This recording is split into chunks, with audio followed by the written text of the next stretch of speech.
Eita saudade que eu tô de vocês. Aquele cotovelinho assim.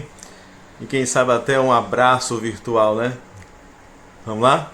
Minha contribuição filosófica numa tentativa de homogeneizar o que ficou nas turmas de terceiro ano e cursinho até o retorno, né?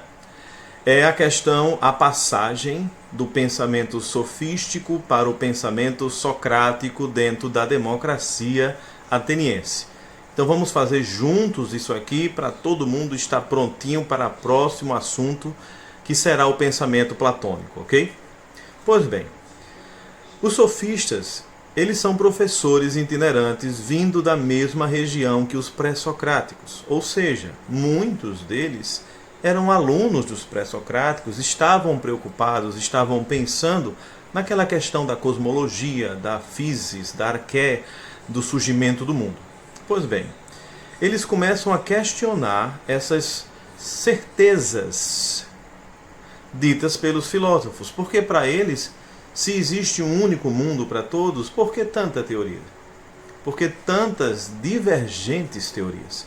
A conclusão deles é dizer que não existe uma verdade pronta, acabada, universal, e que a verdade deve nascer daquilo que é realmente própria, da linguagem.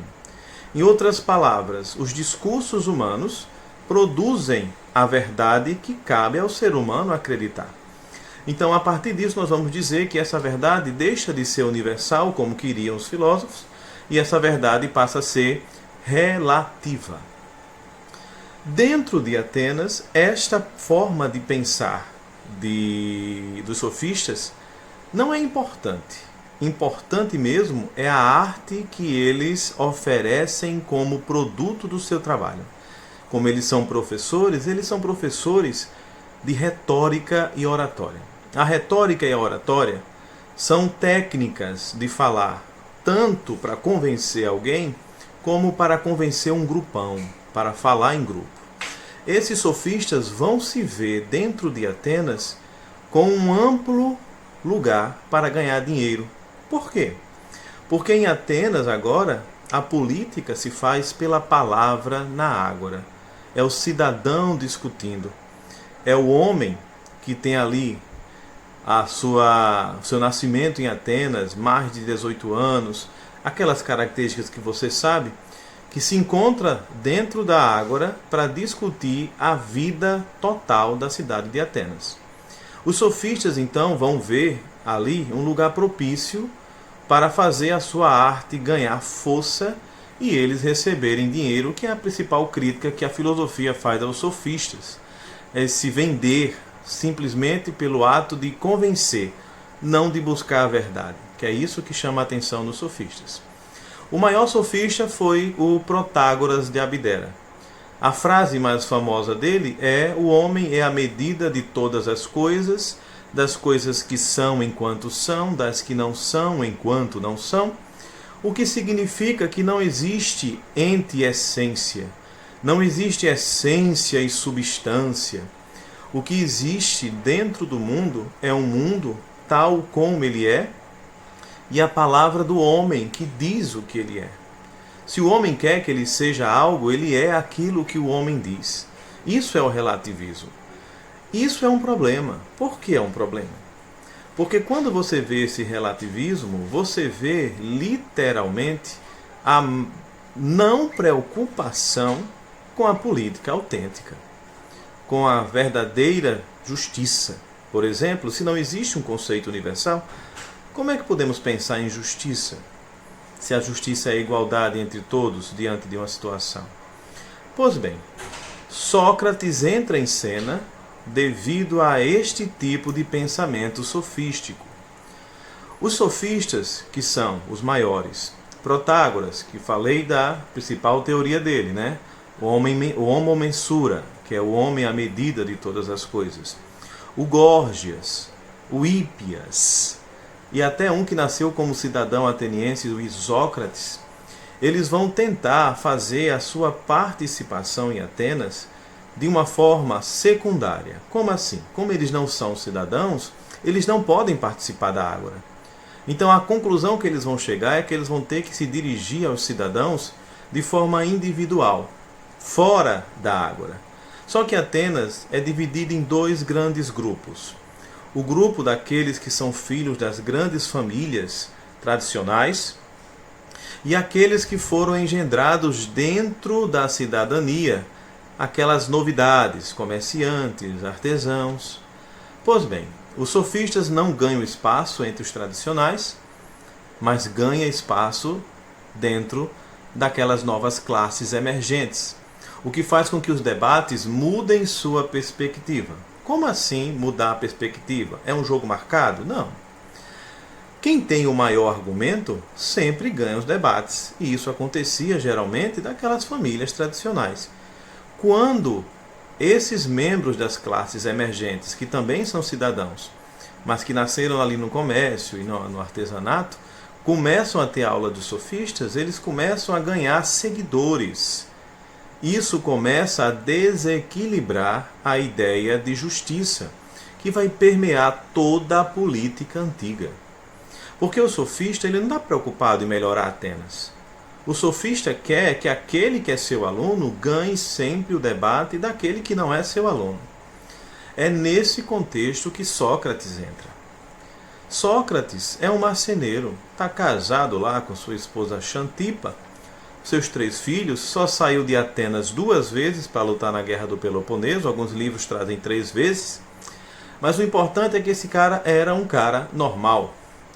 Fora dos padrões de beleza de Atenas, ele inclusive rejeita a participação na ágora. Por quê? Porque ele acredita que está acontecendo um movimento não muito político dentro da democracia de Atenas. Em resumo ao que eu estou dizendo do Sócrates, ele olha para Atenas, percebe a corrupção e decide não participar. Os amigos insistem e nós temos até o fato do oráculo de Delfos. O oráculo de Delfos é um oráculo que existe na cidade de Atenas, dentro do templo de Apolo, onde os cidadãos, como toda a cultura antiga, recorrem, por exemplo, em tempo de guerra, se é bom guerrear, se não é bom guerrear. E o oráculo lá serve para as grandes questões das pessoas. Um amigo de Sócrates vai até o oráculo na tentativa de convencer Sócrates a voltar a essa participação. E ao perguntar ao oráculo quem é o homem mais sábio de Atenas, o oráculo responde para a curiosidade de todos nós. O homem mais sábio de Atenas é Sócrates. Ao dizer isso, o amigo vai contar a Sócrates e Sócrates joga aquela frasezinha dele, tão querida por todos nós, que eu já vi em questão de muita gente, tive que cortar com muita dor no coração, porque não desenvolveu o pensamento dessa frase. Como posso ser o mais sábio se só sei que nada sei? Quando nós vemos essa frase dele, ele começa então a entrar em parafuso e começa a se questionar. Eu tenho negado o conhecimento pronto e acabado. Eu tenho negado o conhecimento que eu aprendi dos meus pais. Eu tenho negado todo conhecimento que se mostra pronto dentro de uma caixinha para mim. Então, como é que eu posso ser o mais sábio?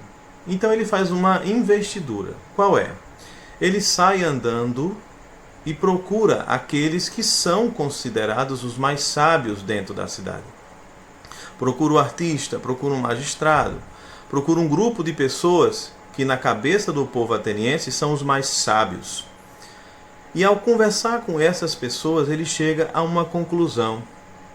Essas pessoas são ditas sábias porque eles guardam um conhecimento que aprenderam e guardam de uma forma que, diante daquele argumento, eles conseguem quebrar o argumento de qualquer pessoa. Em outras palavras, o que está acontecendo ali em Atenas é um processo de retórica, de convencimento, de persuasão e não a busca de uma verdade. Então ele começa a perceber que ele é sábio porque ele busca. Ele não é sábio porque tem. Ele é sábio porque ele se coloca na atitude do verdadeiro filósofo, que está à procura de.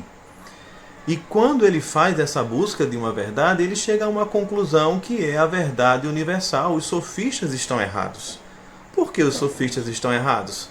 Porque não é possível que a verdade se limite ao pensar humano, ao modo de decidir humano. Tem que haver alguma coisa antes. Tem que haver uma anterioridade, tem que haver uma essência. E é nisso que Sócrates vai fiar sua teoria, que vai ser seguida por Platão e muitos filósofos na Idade Moderna. Um exemplo bem clássico disso vai ser o Descartes, que a gente vai estudar também em sala de aula. O pensamento de Sócrates é voltado para o que nós chamamos de ideias inatas.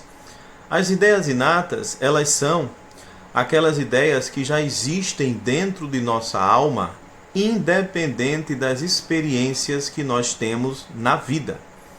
Em outras palavras, nossa alma, que é imortal, onde habitava, já trazia consigo todo o conhecimento autêntico.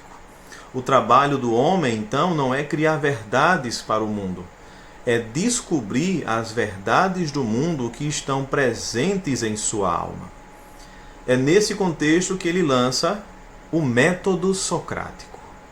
O método socrático é chamado de maiêutica. Maiêuticos, do grego, parto.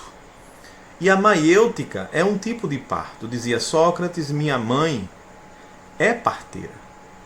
Percebo que quando minha mãe trabalha, ela não tira sozinha o bebê de dentro das mulheres.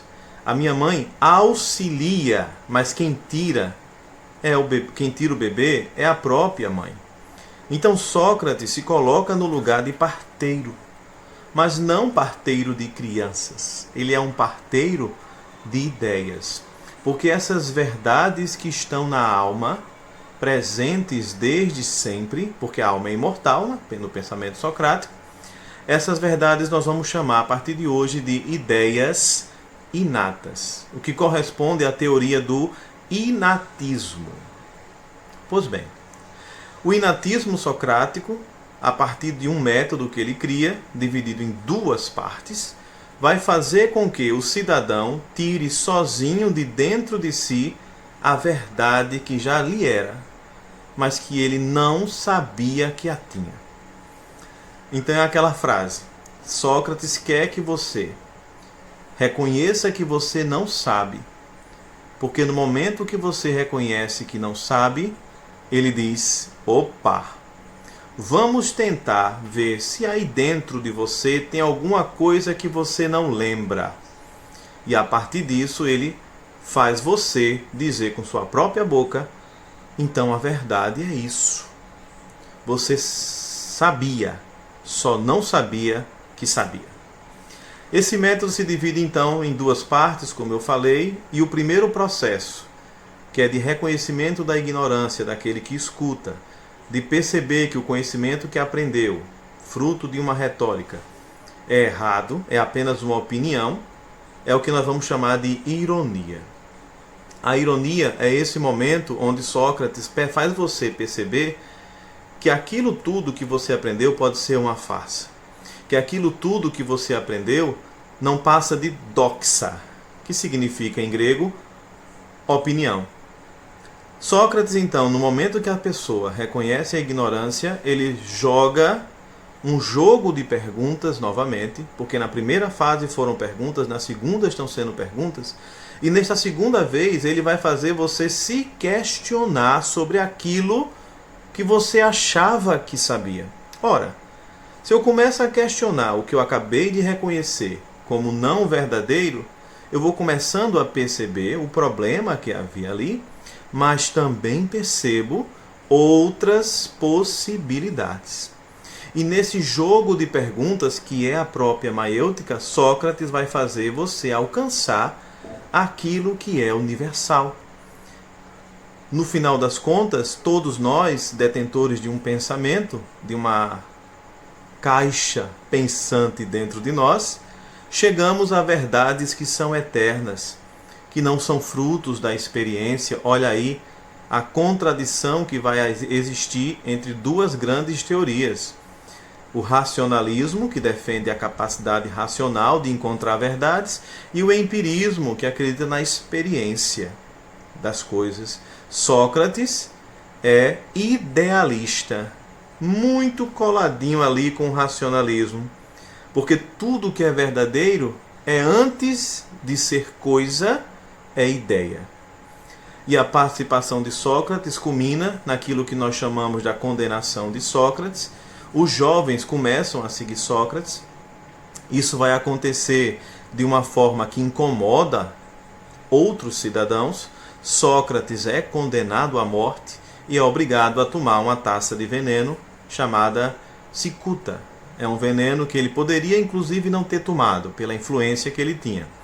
Mas ele argumentou que disse: eu preciso tomar. Eu preciso tomar porque se eu não tomar, aquilo que eu digo vai parecer uma mentira e mais uma opinião para esse povo grego. Mas se eu morro em nome dessa verdade, as pessoas vão reconhecer então essa universalidade da verdade e que cada um precisa da sua razão para buscar dentro de si, por meio da dialética, outro conceito. A dialética nada mais é do que a discussão entre duas pessoas. Sócrates inaugura esse modo porque ele diz que a verdade não se encontra só.